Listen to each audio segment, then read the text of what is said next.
the SOAP.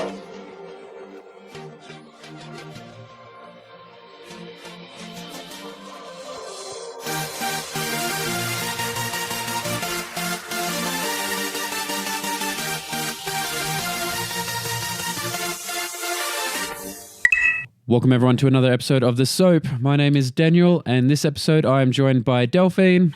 Hello. And Brendan. Hi. Now, this episode we're going to be talking about a little-known game called Borderlands. I guess I will start off with you, Brendan, since it's your first episode. Tell us a little bit about what Borderlands is. So realistically, Borderlands is an action role-playing game or a looter shooter. It was made by Gearbox Games, 2K Australia. A lot of the games, like the original was released way back in 2009. And it was made for the original PlayStation 3 and 360. And then as the series got on, they kept going with the 360 and PlayStation until later on when they decided to go from 1, 2, and pre-sequel are always on the older generation. And then the newer generation, they sort of brought over Tales of the Borderlands and Borderlands 3 that's coming out very, very soon. Perfect. Now, obviously the series, we're getting a few iterations in and that. Do you guys have any memorable moments in the series? For me, mainly, I think the story was definitely a weird thing. Memorable moments I remember was I hated it when I first started playing, and then I just picked it up again about 5-6 years ago, and 5-6 years later on, and I loved it ever since. Memorable moments, definitely, probably a lot of the one-shot comedy jokes, and a lot of the characters mainly are the memorable moments. It's not a lot that I can pick off because there is such a diverse change between it all. You mentioned that you originally hated it and then went back to it and loved it. Do you remember what it was that changed for you? I believe mainly for it was the difficulty when I first started, and just the variety of side quests and stuff just didn't appeal to me. It just seemed a little bit stupid. And then there was also fall damage, which I hated as well. Now, Delphine, you've been playing games across a variety of platforms for a long time. How do you feel about the difficulty in Borderlands? I've only played Borderlands 2, and I do find that it's a difficult game. I'll be very honest, I'm not particularly good at shooter games in general. So I like the RPG side of the game, but the shooting for me is very difficult. And I feel like there is not a real idea of steady leveling. So for me, I have found that a little bit frustrating in the game, that despite getting better weapons, better equipment, better sort of like special attacks and all that sort of stuff, the enemies level up at the same rate as you do. And the level of difficulty is quite steady all throughout. And it is quite hard. I've never played it alone. I only played it with other people who have definitely helped me a whole lot as I die all the time. I cannot imagine some of the boss fights playing solo. For me, it's a game that I would only ever play co-op. I've tried messing around a little bit some time with it just solo, but I played number 1 almost exclusively as a co-op game with a friend, and number 2, I wasn't in touch with that friend at the time, so I never actually grabbed it. It wasn't until some other friends were like, yeah, we'll play it with you, that I was actually interested in playing it. How do you guys feel about solo versus co-op? Would you, Delphine, you've already mentioned that you've only done it co-op. Do you think you would ever try it solo? And Brendan, what about you? Your opinions on solo versus co-op? For me, very unlikely that I would try it solo. I did investigate a little bit whether I would for some of the PlayStation trophies, because I did wonder, given the fact that I spent a few hours on the game, whether it'd be worth playing alone to try to unlock some of the stuff. I don't think that I will. I think I'll just be too frustrated. I've not reached a level where I feel like I'm not just going to wipe every 5 minutes. And what about you, Brendan? For me, it's definitely more multiplayer. I found, once everything was done and you just wanted to level up, it got definitely very tedious and boring. And like Delphine said, trophy-wise as well. It's one of those things where it's okay to do by yourself, but a lot of the time I prefer it on multiplayer, just because you can have up to 4 players on it, and normally with that, yeah, it's just crazy. Like, it's just more fun there all the time. Like, if depending on how many players you have, the amount of enemies differ. So if you have 1 player, it might be 20 enemies, whereas if you've got 4 players, it might be 80, as a sort of reference. So definitely more. All right. Well, one of the big reasons that we're talking about this is obviously Borderlands 3 is on the horizon. Now, Brendan, I know you're a big fan to the point that you've ordered the collector's edition for it. What features and that are you expecting that Borderlands 3 is going to throw into this mix? Well, in like one of the basic ones was definitely back in Call of Duty, where you could run and slide, sort of thing. That was one of the aspects I really, really liked. In COD, I really hope they do bring that into Borderlands 3. A little bit more of cover as well. I find the previous games there wasn't much cover to find, and it was just stayed there. So definitely more breakable barriers and stuff like that would definitely be a good thing. Maybe crazier, wacky guns, like I don't know. It's like, I know one of the new guns that are coming out is literally a gun that shoots guns.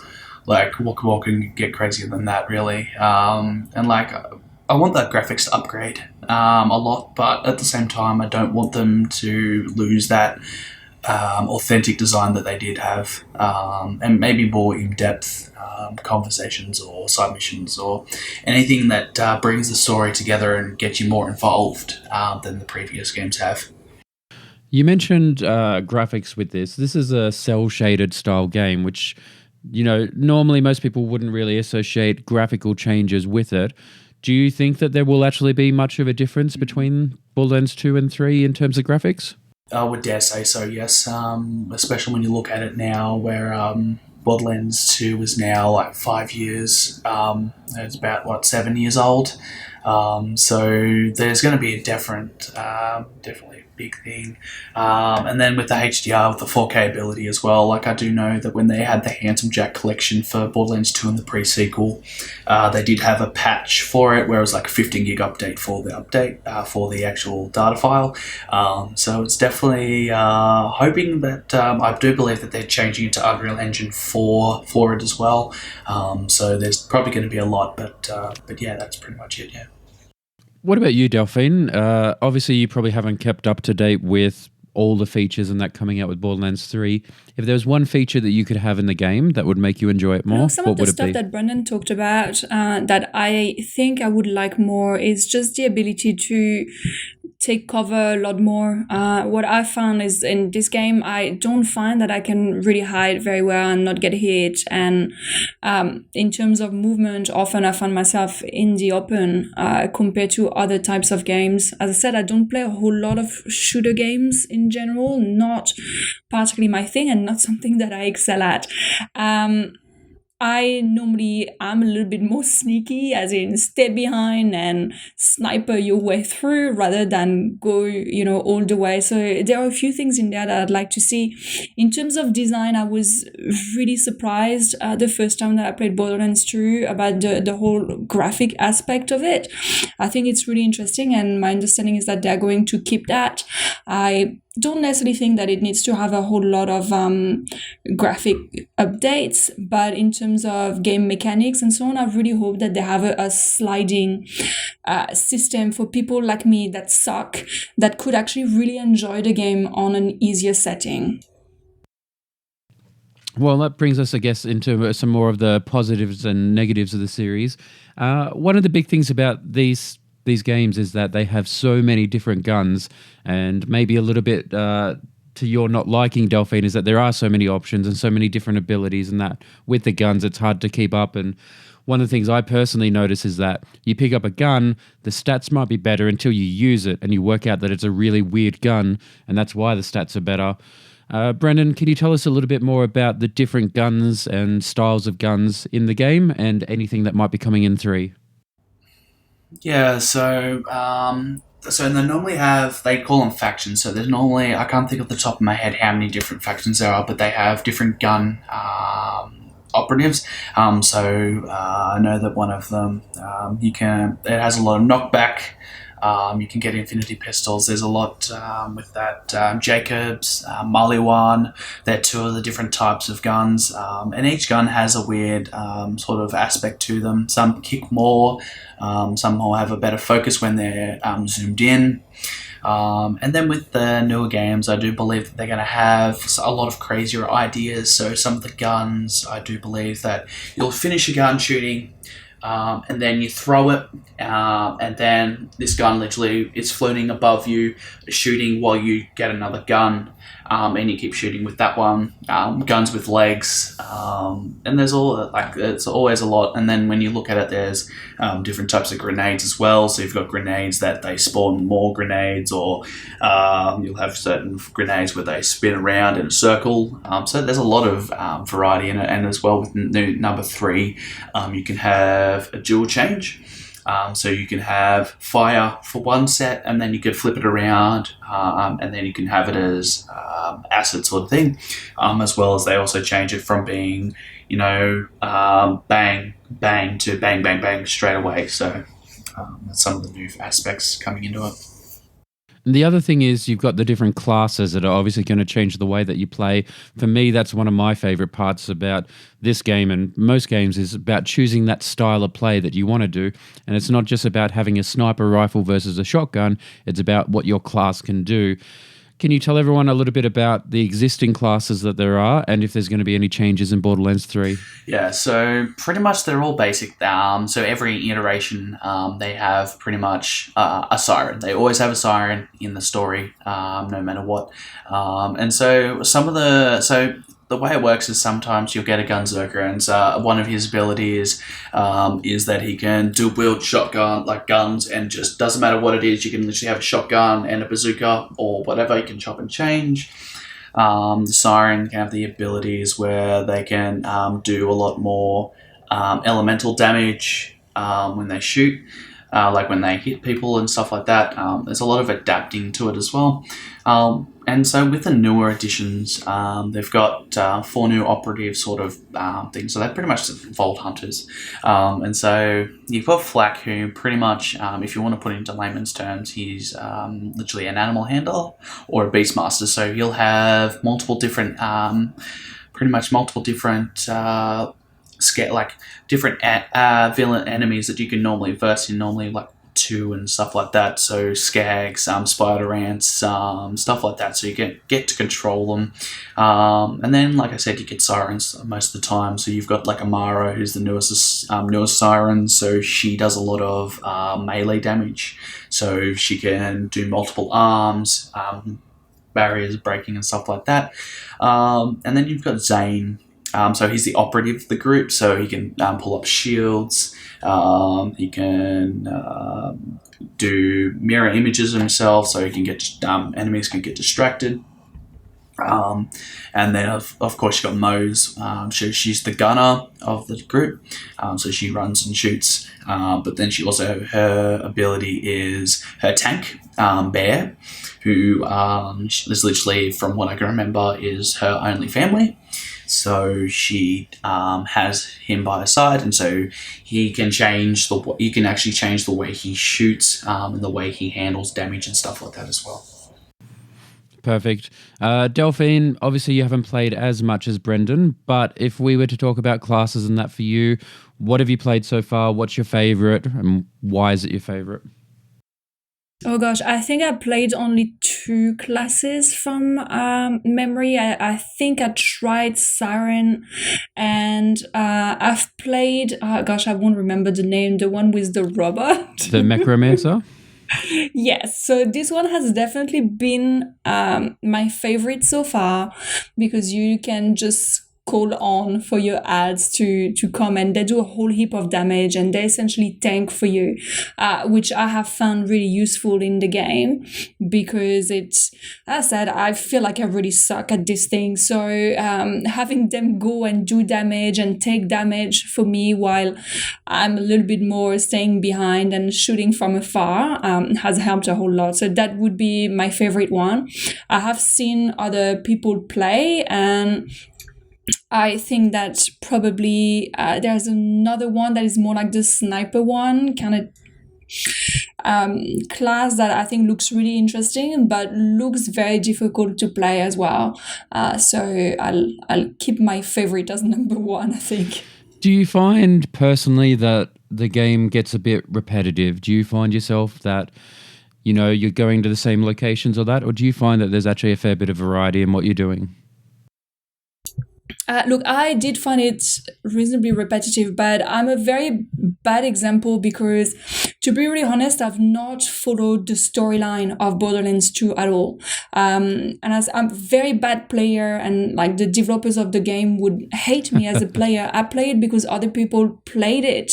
And I have no idea what the hell is going on. I don't know why we're going to pick up things. I have no idea of the storyline. This is literally the only game in my life where I think I just never paid any attention to any of the cutscenes or what dialogues that is going on. And so as a result, to me, it feels very repetitive because I'm just shooting things and picking up things, and I don't actually know that there's a very big storyline, but that's probably on me more than on the game. I guess the most important thing for you is how amazing it is when people are driving you around. The driving system in it and has been really interesting, but I love shooting things out of the cars, so that's definitely been a highlight of the game for me. What about you, Brendan? You've obviously played across all the iterations. Let's take Tales of the Borderland out of this. Do you find Borderlands to be a repetitive game? In certain aspects, yes. I find when you're playing the first one, picking up guns, it was sort of, it changes gradually. It changes a little bit, but when you realistically look at it, sometimes the gunplay can feel really repetitive. But I find that because of the repetitive gunplay, I found that the creators have found a good way by doing a lot of different variety of side quests as well, sort of in the game. So some of them is literally you've got to make sure you deliver 5 heads to certain areas in mailboxes. Sometimes you'll have one of the things that I find really repetitive is the ones where you're literally you've got like so many rounds and you've got to keep shooting, hide for cover and stuff. That gets repetitive. There's a lot of racing around because you've got the vehicles. There are some racing ones around as well. But other than that, there's not a lot that can affect feeling repetitive, but it is repetitive in mainly gunplay and the same sort of areas that you revisit all the time. What about the enemies? Do you find that they're a bit of variety across them, or would you say that they're also pretty repetitive? They are repetitive at times, but even though like you're sort of doing the same sort of thing, kill this enemy and then you see a new enemy, and then they do become bad bosses that take a lot longer to kill, and when you've got your adrenaline pumping, you got like so far to go and you got so little health and you're trying to run around and wait for your shield to heal, like realistically the repetitiveness does go away with the enemies as well, because the enemies do level up with you. That adds a little bit more added stress, but I find with the enemies it definitely is a positive for me. And do you have any particular characters, whether bosses or NPCs, that you would say your favourites or memorable for their own reasons? Yeah, so a little bit, one of my favourites, I've got 2, so Claptrap and Creek. So I'll go over Claptrap. So with Claptrap, I just find like he's the sad comedian of the story. Like everyone hates him, even the community hates him, but even like people hate him. They love him deep down. One of the saddest moments I found with him was his birthday party. It was definitely a sad time, but I enjoyed it. And then because pre-sequel came out, I really enjoyed playing as Claptrap because of his ability that he can have. So he could create random things happening. So he'd turn into a pirate ship, and the next minute he'll be, you can't stop controlling your guns shooting and stuff like that. And that's why I liked Claptrap so much. But Krieg is definitely the opposite side. He's the batshit insane psycho that you get to play. That was a DLC exclusive that they did bring out, and you could play him. And I found with him, He was just insane. Like if you just stopped, listen to his rumbles and rants, you can totally see the insanities hit him. And then because of the game, also did give you side missions where you get to know how Krieg got this way. Really did make it Krieg more of a person, not just a batshit insane person, but a normal person that got changed in ways that he didn't want to be. So one of my favorite characters is also Claptrap. I loved her birthday scene. It was just so sad. I was told from the word go that playing this game I would hate him, and it's true. He's quite annoying, and then you get to that scene and it really pulls on your strings, and it's quite emotional, and my compassion levels just made me really fall for the little guy. So definitely one of my favorite characters. Is there some psycho kid in there as well that I remember? Tiny Tina, yes. So I don't remember a whole lot, but I thought that was quite cool as well. I don't know that I've seen all the scenes from her yet because I've not completed the game, but I think that's one of the other characters that I recall and that I liked. It's funny that you mentioned Claptrap and how we won't mention who told you you'd hate him, but someone I wonder. someone mentioned that you might hate him. And then you felt compassion for him during the supposedly sad birthday scene. I mean, I was glad no one turned up. I'm that one guy. I hate him that much. I told everyone not to. Look, I've seen you shoot a bird or a squirrel in another game when no one does. I got taunted into that. Your levels of compassion are low. So we're talking Until Dawn, which is a horror game, and you get given the gun and you're shooting things, and the person next to you is like, they're not moving, like, you suck. And then a squirrel appears, and of course you're going to shoot it. They're taunting you. It was the right choice. No one you would does. never shoot a thing. No, you would never do that. Delphine has never looked like so dirty at me as when she saw me do that. What I liked is that the game punished you for it as well. Like the chick just goes like... Yeah, she was unimpressed. She taunted me, and then... Basically, her face was a mirror of my face. It was a no-win situation.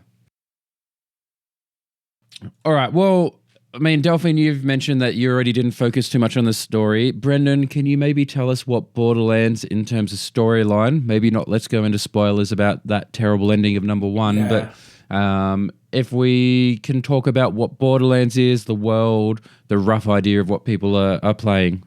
Yeah, so realistically, the way you're in a post-apocalyptic world where everything is literally trying to kill you, and literally the one thing is that you're the Vault Hunters, and so you're looking for the biggest, baddest loot that you could find, and like it does span over all of the games. And like you've got your big bads and stuff like that as well. Like in the first one, there wasn't really a big bad. There was a lot of side people that were like, yeah, they've got to do this, but like try not to go into spoilers as well. Like there's one boss at the end, it was very crappy, it was just not very good. Apparently they did update it further on down the track in the update for when they did the remaster for that first one. So pretty much after that, you go into Borderlands 2. And when you play Borderlands 2, you actually do get the recap of the first one, and they were like, whatever happened at the end was really bad, and so they're like, do you want to hear another story? So then you get another 4 operatives again, and this time you've got your big bad, who is Handsome Jack. And as you go through the story, you can sort of, you go up against him and you sort of try and derail his schemes, and you do stuff that, one of the side missions was like, you got to go save Grandma, and you find out that she's okay. There's like stuff like that, and that's the small little things that you find going crazy.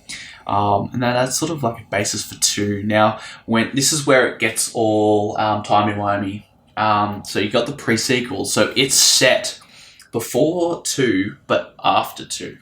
So the way it works is all the big cutscenes are based after number 2, whereas all the gameplay is based off before number 2, where Handsome Jack was the good guy, he was the hero. I found with the pre-sequel, it was mainly covered over by 2K Australia, so there was a lot, and I mean there was a lot of Australian references in that game. Like one of the main characters, Jenny Springs, you can tell that she's got a really big Australian accent. Like there's even like a little sort of hint for Donald Bradman, as in one of the side missions where you literally have to go find the cricket balls for it.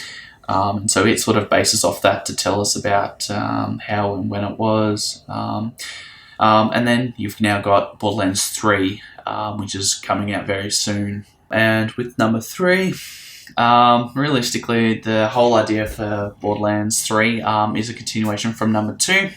So realistically, there was something at the end that revealed something more. So in the new iteration, you've got the new bad guys, with Handsome Jack, not being as serious, not telling you how what's happened with that. But you've got the new bad guys, which are the Calypso twins, who the creators have actually based off really douchebaggy streamers off Twitch. So they're very douchebaggy. And so the Calypso twins are Troy and Tyrene. And so they're after more vaults in the world, in like more worlds over the thing. And so you've got to technically try and race them to those vaults before they do. And then that's where you also get your new introductions to your new Vault Hunters, Flak, Amara, Zane, and Mose. So these are the playable characters? Yes. So one of the things that is interesting with Borderlands 3 coming up as well is that the developers have announced a non-binary character as part of the characters in the game, which a few other developers of games have indicated they would do. But I think that's pretty good news, but it has sparked a little bit of worry and outrage with a lot of gamers in the game as well. So that's coming up soon. It'll be interesting to see. What kind of outrage have we got? Like, it's character choice, right? Or where's the issue? Well, a lot of people are not supportive of non-binary and non-genders. So it's very clear from the game developers that this character has preferred pronouns as, them, there. And I think a lot of people are not accepting of that and will want to know whether it's a he or a she. And it's not a he or a she, it's a them. So the developers have announced that if in game forums and so on, there were people that were going to refer to this character by the wrong pronouns repeatedly, they would eventually be kicked out. A lot of people thought that this may lead to being kicked out from the game, which I don't think is actually, you can't be banned from the game itself, I don't think, but certainly you might be banned from forums. I guess it just depends on if there's malice behind it. I mean, people may not understand and they may genuinely make a mistake about that kind of thing. And I think that would be a very harsh thing to be kicked out of anything, whether it's just a forum or the game or whatever it may be. But there is always going to be that one person who is deliberately, antagonizing people or that just to get a reaction. And I think that's where, the line can be drawn. 100%. And I think that's why the developers have said that it would be for people who do that, repeatedly. But it's an interesting and positive trend because I think Cyberpunk, whatever number that is, 2077, I won't remember now, have also announced that when you set up your character, you can be non-binary as well. Anyways, just a fun fact. I think that's great because character creation is all about your personal immersion. And I think there's something to be said about being forced into choices because if you don't enjoy who your character is, you're never going to enjoy that immersion. And that goes for non-binary options as well. If these people, if you want your character to be non-binary and you don't have that option, you're not going to enjoy it as much. And there's, a big difference between having to be non-binary and having the option of, And again, if you don't like something, you can always just not play it. 100%. And I think it's really good, in terms of understanding that there are a whole lot of players and that games need to be reflective of society. And I think, this also makes me think of Assassin's Creed and one of the DLCs.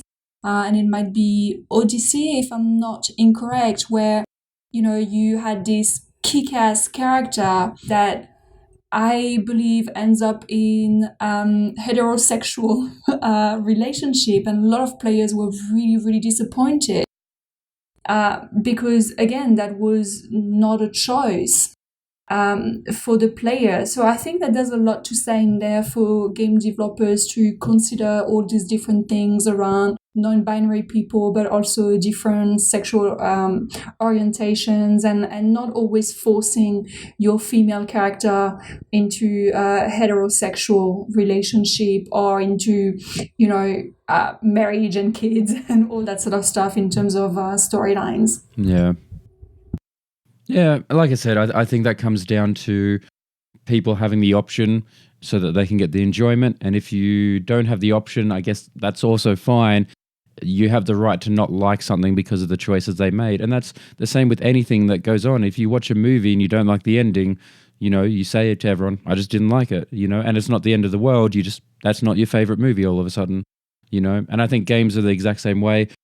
The more options they include, the more likely people are to like it. But again, if you want to tell your story your way, then that's fine as well. Yeah, that's right. When you think about it, like, it's probably a little bit off the track, but when you look at it, that's, I think, why you get the choice of 4 different operatives, pretty much. When you look at it, you've got two female, 2 male sort of things. You've got an even spectrum when you come to the new game. And so they've always got the different attributes and stuff like that. So if there might be more lore later on down the track once Borderlands 3 is released, because with the developers, they always put nooks and crannies. They always put small little tidbits in there to really immerse you and let you know what certain characters are like. And so I think it's really good that they've decided that they're not just doing male-based characters. At least they've got more different variety in the players they've got. So you can, if you want to play the, sweet little innocent girl but has a badass tank, or you just want someone that's a big badass brute, sort of a chick that wants to just bash things in, sort of thing. Like, it's a good side, and that's the variety that they have, which is pretty good as well. Yeah, look, I'm all for that sort of stuff. I think non-binary is a great thing, and I think that looking, in game development as at less sexualized female characters is a great thing as well. So definitely 100% here for that. They just need to make it a little bit easier for me. I'd actually like to see them give you a bit more in the actual characters, because that's the thing with Borderlands is you're not making a generic soldier or a generic siren. You're playing a character. I would really like to see them put more into the start and the interactions that your specific character has with all these NPCs. Give us more of an opening and a backstory, and it's there, but I would like it to be more prominent so that my experience is a lot more unique when I do this. One of the best examples I thought was going back to Dragon Age Origins, the first in the installment, where what character you made completely influenced your start, but not just the starting area. When you went back through areas, you had these interactions based on the race that you chose, or that. I would love more games, and particularly Borderlands, to do more stuff like that. Definitely, and I think it would drive the story aspect a whole lot more as well. As I said, not a good example to talk about me and my experience of the game, because I feel like I really dropped the ball on trying to understand what's going on. But I certainly didn't feel that playing one class, one character or another really had any impact in terms of what's happening in the game. And me, as I said, having not actually really any understanding of, how the story starts. And I don't know if it's because I'd never understood what Borderlands was before starting and getting into the game. The character, you don't get development and understanding of where they fit into that particular universe a whole lot more throughout the game than the intro that you get at the beginning by picking them. Yeah, I mean, the world's pretty simple. The world's post-apocalyptic. Everyone's just out to get rich. And so as a vault hunter, all you want to do is find the vault and get rich and, live your life successfully. So the premise is pretty basic in terms of that. There really isn't that much depth. But you are playing a specific character. I want to know more about that as to why I am a specific character. Give me, if you're going to make it a specific person, I want that cutscene, that intro. When I go to a town, I want certain interactions to be a little bit different based on who I choose. But when you look at it from a sort of perspective, when you think about it, like you see that the characters don't really show much progression, but the story sort of pulls you along like you're on a tightrope sort of thing. And so it is very hard to sort of want that. But then when you think about it as well, you've got multiplayer, so it's sort of hard to sort of develop when you've got like 4 players per se, and you're all trying to do different interactions with the same character. I understand it might be a bit more difficult with that way, but with developers, I could be wrong. I'm not a developer, so I don't know how things work. So maybe because you just got your own PlayStation, maybe that has the data on there to say this is the character you're playing. But from what I can tell, that's the way Borderlands has always been, sort of thing, where you've always been pulled along with the story. And then when you do side missions, you can always find an echo device and it says about this person. Yeah, and I guess that's the big thing is I feel like they focus more on the cooperative side of the game, and even though you can play it single player and that, to make it flow easier as a cooperative game, I feel like the storyline was sacrificed for it. With when I'm thinking about gameplay as well, with Krieg, one of the little fun facts that you actually find is that with his actual character, his character build in the game, he's actually heavier than all the other Vault Hunters in the game, purely based off of how much damage he can take. Because if he was a lighter character and he got hit, he'd fly, say, 2 meters behind yourself. So they actually had to change his weight difference to work with the game. Well, my voice is still definitely dying on me, so we probably will keep this episode short. The one thing I do want to talk about, obviously, Borderlands 3 coming out. Brendan, you're getting the collector's edition. We're going to do a video, an unboxing on that. Hopefully, by the time this episode comes out, before that comes out, or it could have been a couple of years ago. We never know at the rate we go. But can you tell us a little bit about the collector's edition, what we're going to find in it, and what you're going to do for the video to make it a little bit special? Yeah, so I just had this crazy idea, so I'll go with the idea of what I'm doing. So I'm going to be dressing up as a psycho, as like a little cosplay sort of scene at the start of the video for the unboxing, just as a little bit of a fun sort of thing to look at. And I've always wanted to dress up and do characters and stuff like that, so by doing the psycho one, maybe it'll push me into that sort of side.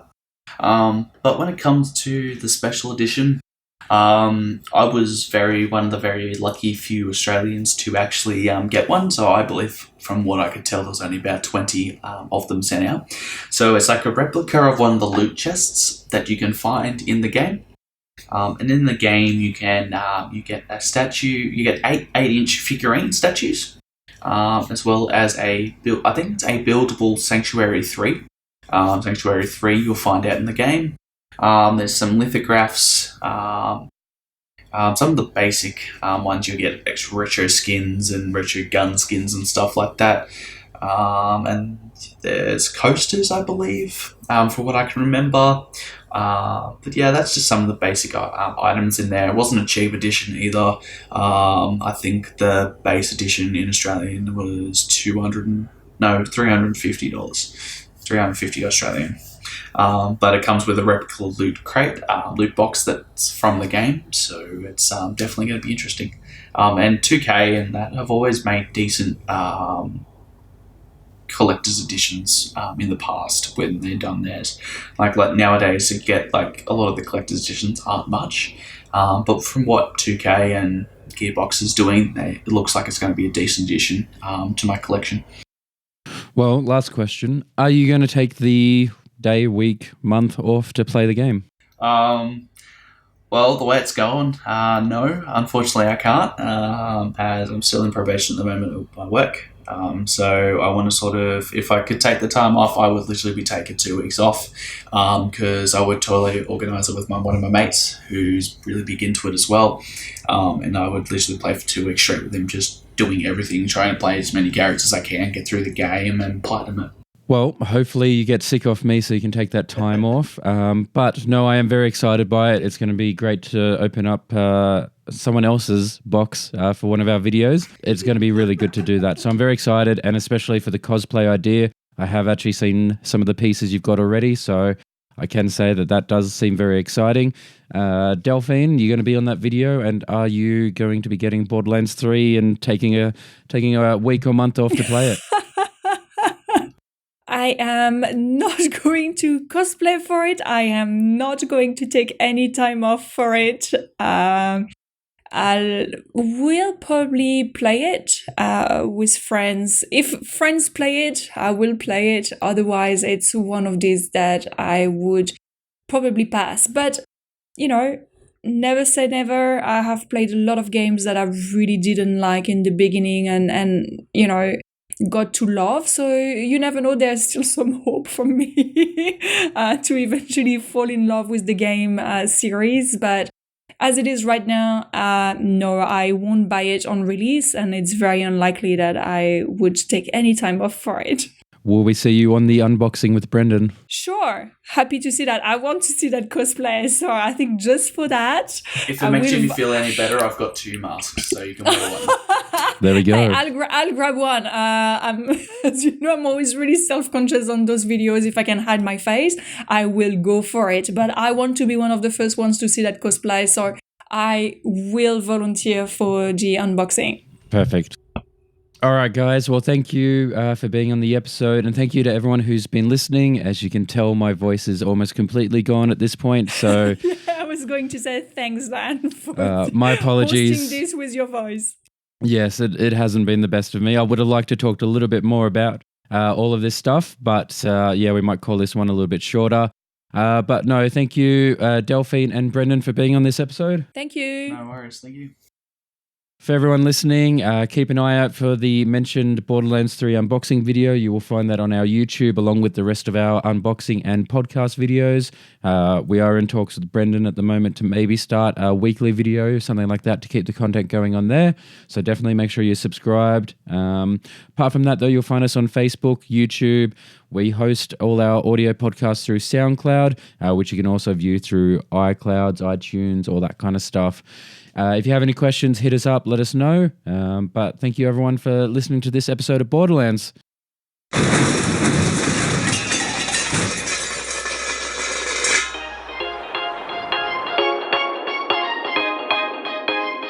You have been listening to the S.O.A.P podcast.